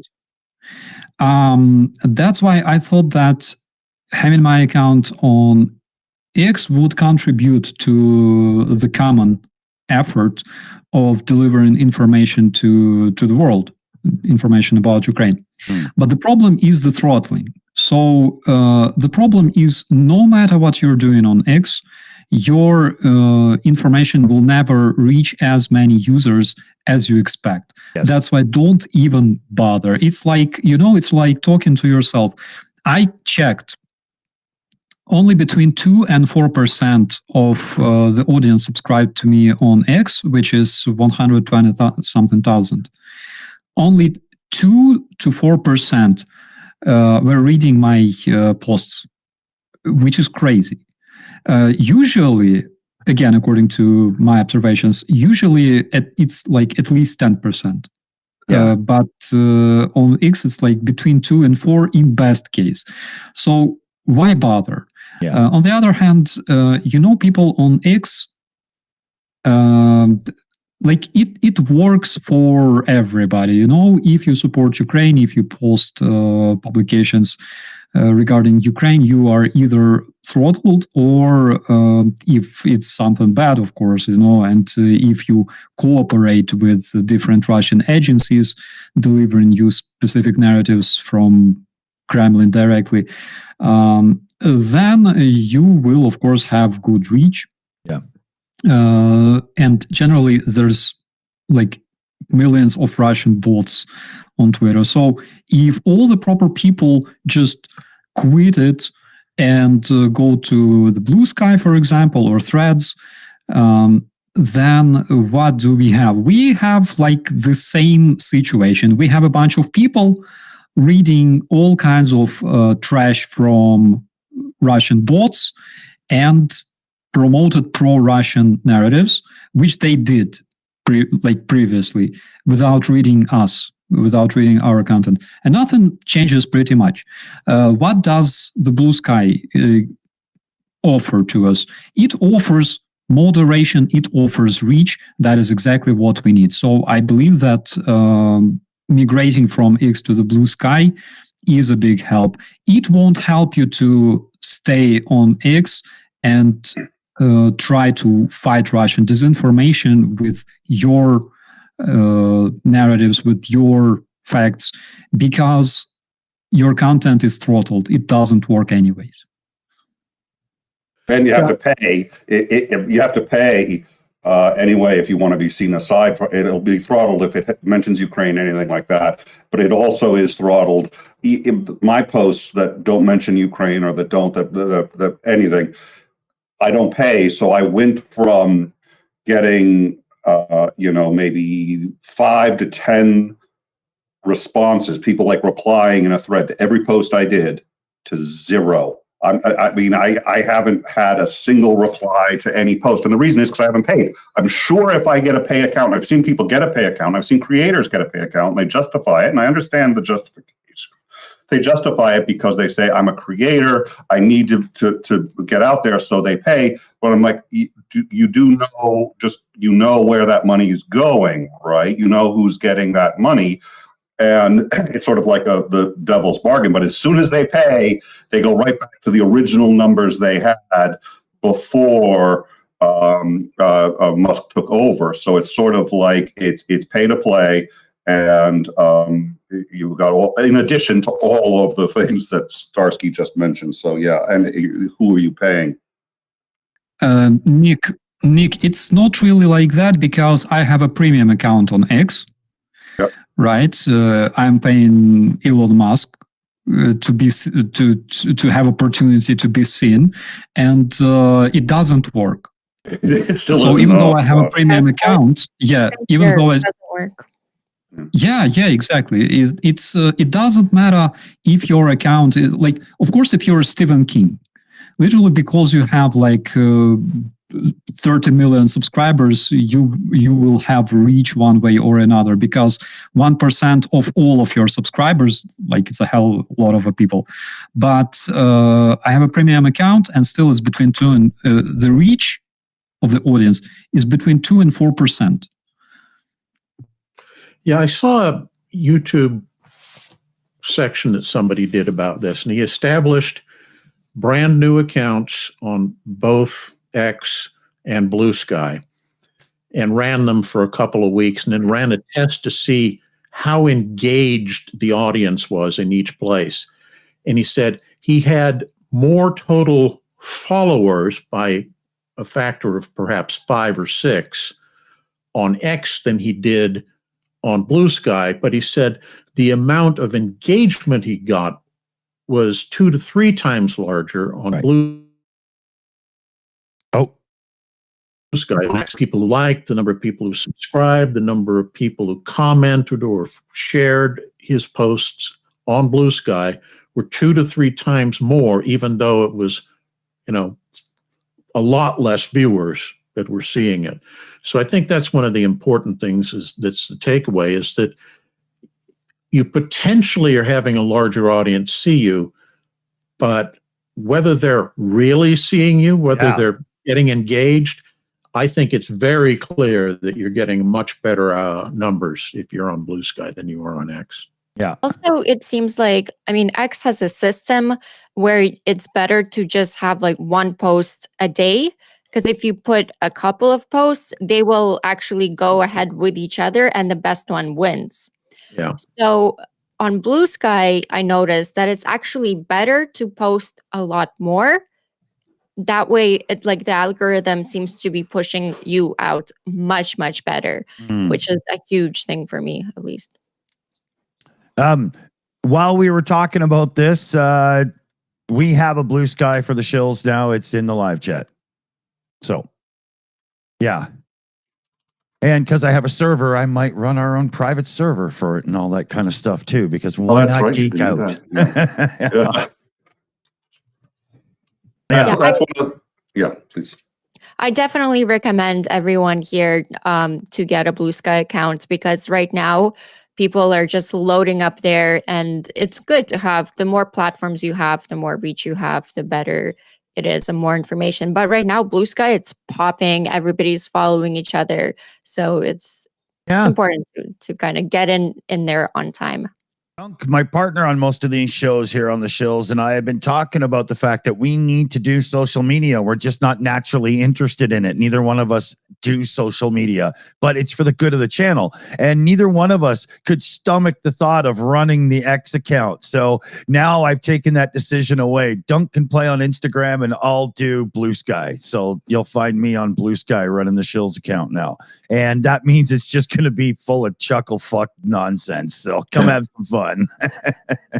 Now that Viper is back, actually, if I could ask him the question that I had asked earlier, because we'd asked this I'd asked this of the panel, which was what does Ukraine need most? Is it money, political influence, weapons, manpower, diplomatic? What does Ukraine need most for the most possible positive outcome going forward now, as one administration in the U.S. is ending and a new one is coming in?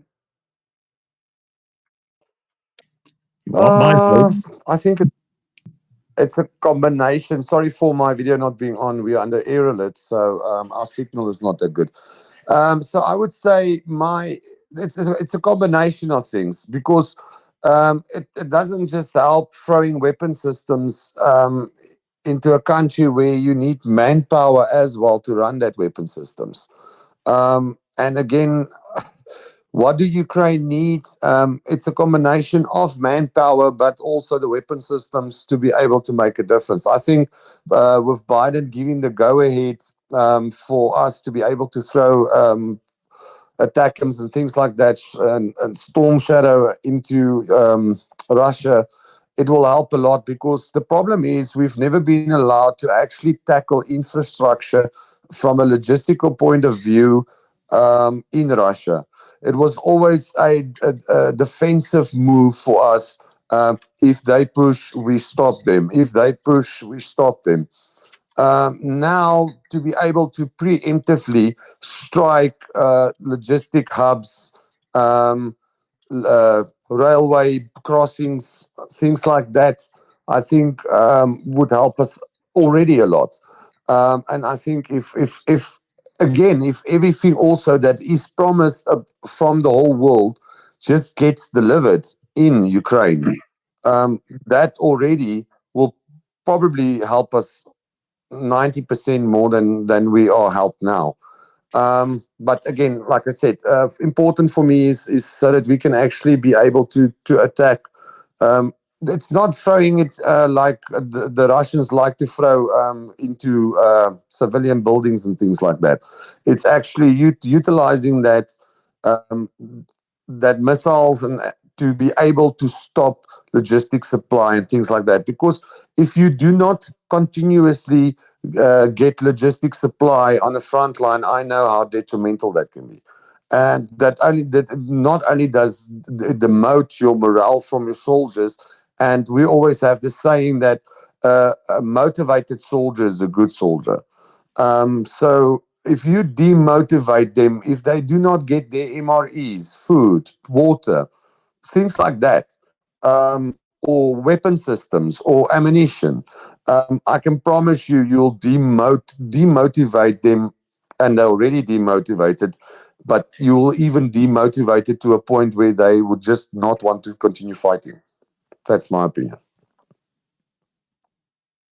Yep. Right. I got a couple of shout outs here I'm going to catch up on before we get into wrap up mode here. We had Karen in the chat. There's, I'm not sure. I'm not going to do the whole name because of whole, YouTube usernames versus real names. It was a $17 donation for Viper Slava Ukraini. So I'll send that over after the show. We've got a bunch to send over, so no problem. And we had for the Boom Boom Fund from Linda H in the chat as well. And that was a $27 direct donation. So big thanks there, Linda, too.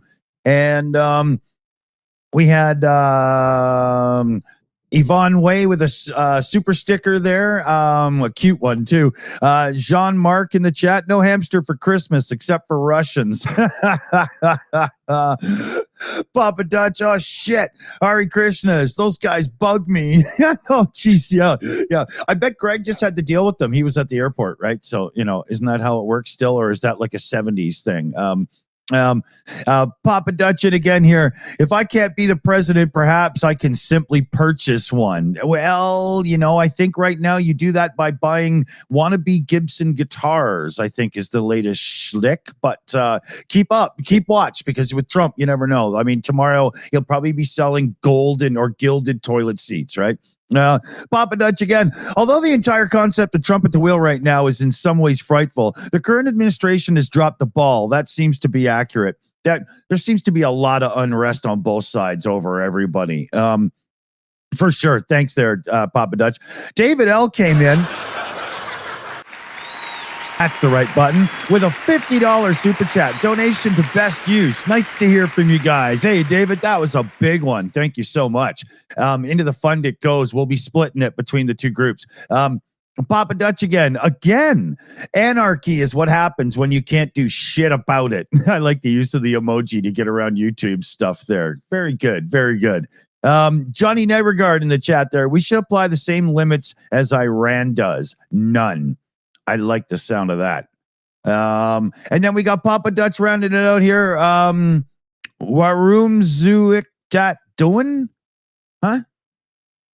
That's the same one I had trouble with. Yeah, I feel like I just fell down the stairs. If it's not in Cyrillic, I can't read it. It's my brain just goes, ooh. But Same. yeah. It probably means all orcs should be taken out in front of, I'll take it too far if I finish that sentence, but pop, pop, pop, pop, pop, all in a row. Let's trigger ourselves into wrap up modes here and kick it around the room. Commander McMillan, what do you think? My usual comment about please keep in contact with your elected officials, even if they're from the other party. It's still important to just keep putting pressure on them and saying, this is what I think needs to be done to support Ukraine, and it's important to me. The other thing I think that's important to realize is that we're coming up on, 3 years of this war, and the needs in Ukraine are probably much more than they were at the start. So every little bit helps. Yeah. Good words, dude. Good words. Nick, what do you think there, man? No, I couldn't agree more. And thank you for having me on. I always love coming on. I'm going to say what I also usually say, which is if you like this show, you're cray-cray, but the best way to show it is to hit the like and the subscribe button. It really does help. That's why every YouTuber asks for it. There's an algorithm. It's complicated, but none of us, Dick doesn't like to ask on his own channel. I don't like to ask on my own channel, so I always ask for Dick when I'm on his, because I get it. So do that, like, subscribe, and support this channel.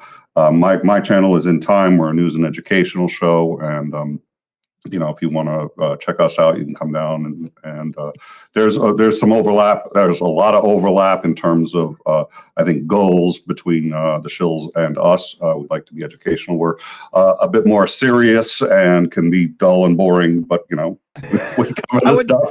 I wouldn't say dull and boring, but a little bit more on topic and less chuckly, whereas we do a little less on, it's very much just two different pages of the same story, right?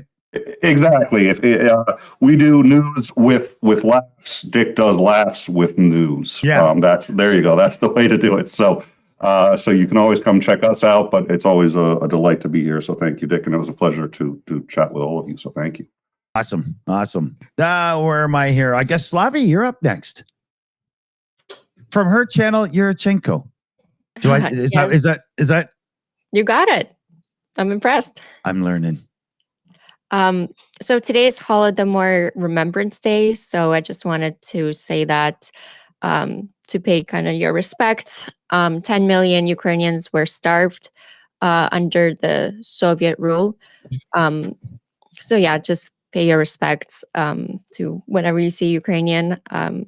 It was, yeah, it's really scary how many people died. I think there's a stat that 1 minute around like 3,000 Ukrainians died. It's horrific. It truly is horrific. That being said, thank you everyone, to the audience, to the panel for supporting Ukraine. We're gonna win this. Yes. And subscribe to Yurchenko and to all these channels where the people are coming from. Yeah, we'll get Slavie's link in the live chat right now so you all can get over and subscribe to her channel. I have a new video finally coming out, completely redesigned. So yeah, cool. Tomorrow there will be a premiere, completely new, a little bit more satirical. So it's a lot lighter because it was very, very heavy. And I hope you guys like it. Let me know. Cool. Can't wait. Awesome. And we'll keep sliding sideways here. Jana from Project Constantine. What do you think? Yeah, just as always, thank you for having me. And yeah, it's just continue doing what you're doing, basically. Because I know sometimes it can be demotivating, looking at world politics and then looking at what we know is needed in Ukraine. But I made the joke that, or I think someone in chat once made the joke saying that Ukraine is the world's first crowdfunded army. Yeah. And the difference that every single donation makes is really so impactful. So please, our fundraiser is still ongoing. As you guys know, Viper and his guys also need drones. So yeah, please, even if you think it's a small donation, like you think it's like $2, it's like, it makes a difference. Yes. It really does. It makes so much difference. Good words. Let's go. We'll slide down to Starsky and then we'll go across to our guests here. Friends, we live in a crazy times. Sometimes they are scary. Sometimes they are discouraging. Sometimes they're extremely motivating. You know, there are days when, like, you better not read news. But, you know, we have a tiny, tiny superpower. We are family. We became family. And whenever something happens, we used to, show our empathy to other people in other countries. But since 2022, Ukrainians acquired like a true family. People that not just showing empathy, but people we can talk to, people we can share ideas with, people we can share our experience with or get something good from them, some kind of experience, some kind of skills. And I'm extremely proud to be part of this family and this extremely amazing community and learn from you guys how to be a better person. So thank you so much for being what you are, decent people that stand for proper things and proper values. Thank you so much. Good words, buddy. Good words. So, our man Viper, great to have you back on. Too bad connection issues today, but there'll be more times for us to hang out and chat for sure. Do we have him? Yeah, give him a sec. There's a lot of latency. Oh, we may not have him. You never know. You never know. Well, what we're going to do is slide over to Helena from Project Constantine, and you can say your thoughts and goodbyes and stuff, and then we'll give Viper a second to see if we can't get him back proper here. Yeah, I can say, Russians, they are send to us like rockets and drones for our night time alarms that we couldn't sleep. But when we don't sleep, what we do? We are working twice harder and working twice longer. So they do this for themselves bad. So be with us, do everything twice harder, do everything twice longer, and our support will be grow and our win will be closer. Thank you for invitation here. Oops. Oh, we'll have to get you back on a bit more. It's been too long since you've visited. That's for sure. Yeah. Yes. I'll take the fall on that one because, well, I'm kind of stupid at times. Viper, are you there, buddy? Do we have some audio from you? Let me just see if I think we do. I think he's back. We saw video, so unless he may be using the wrong mic, I suspect. He's clearly there because he's muting and unmuting. Yeah. I'm trying to refresh his audio connection just in case as well. Oh, come on, technology. Don't do this right now. Really? Aw.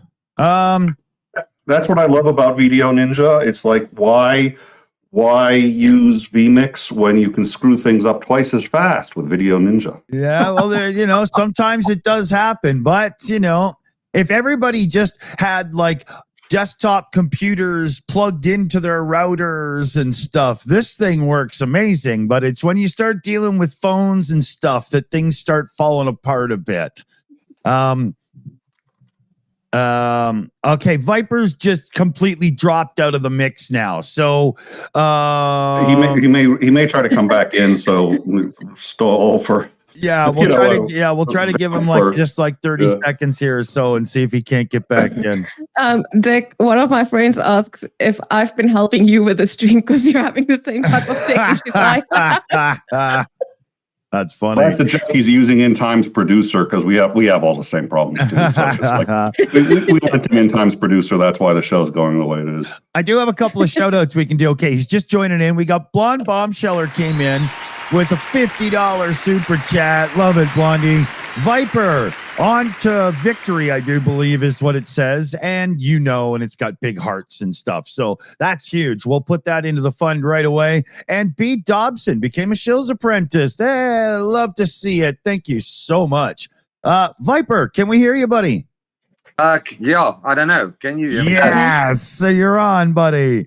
All right. So thoughts and wrap-ups. Yeah, man. Yeah.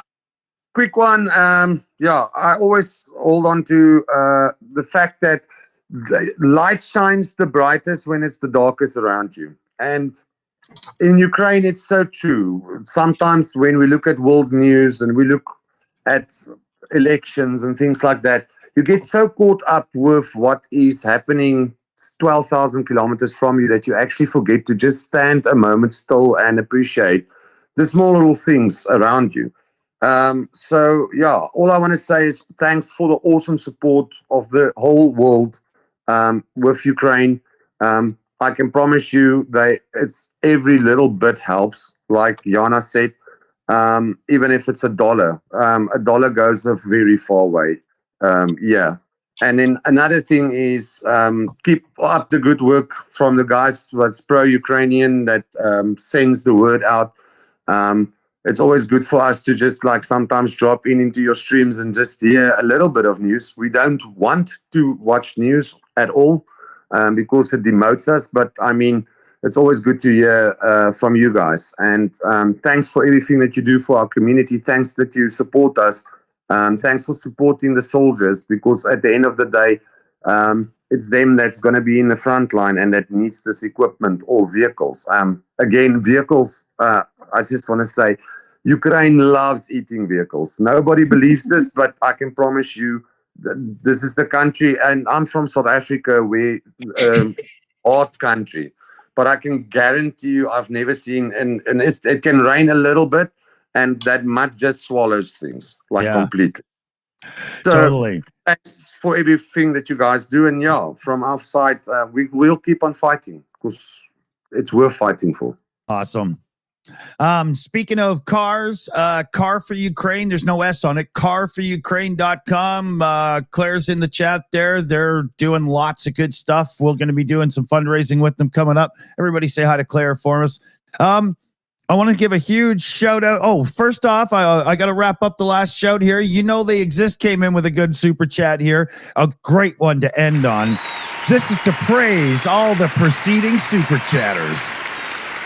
Well done. Love it. And huge shout out to all the super chatters and supporters and direct donations and stuff that come in.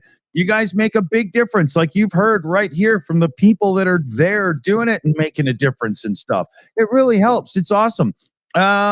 Check us out on Blue Sky. Remember, it's at the Shills, I think is all you'd have to do. I guess that stupid band on YouTube that gets in the way when you try to find us haven't gone to Blue Sky yet. You pricks.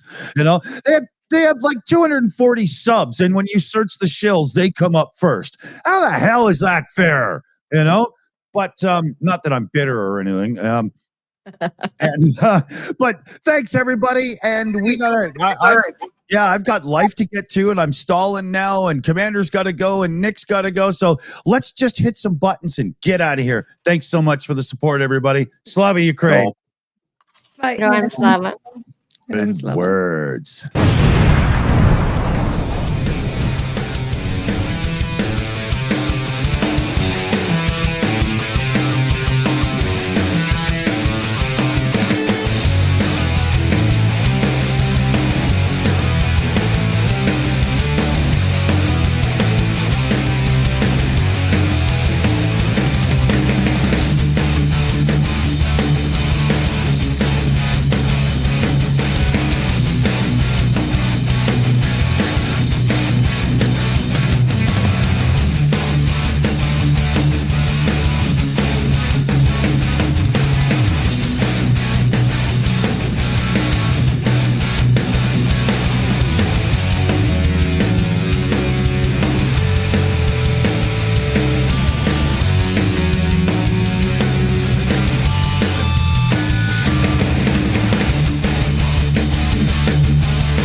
It's over.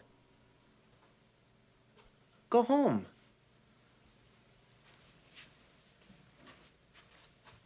Go.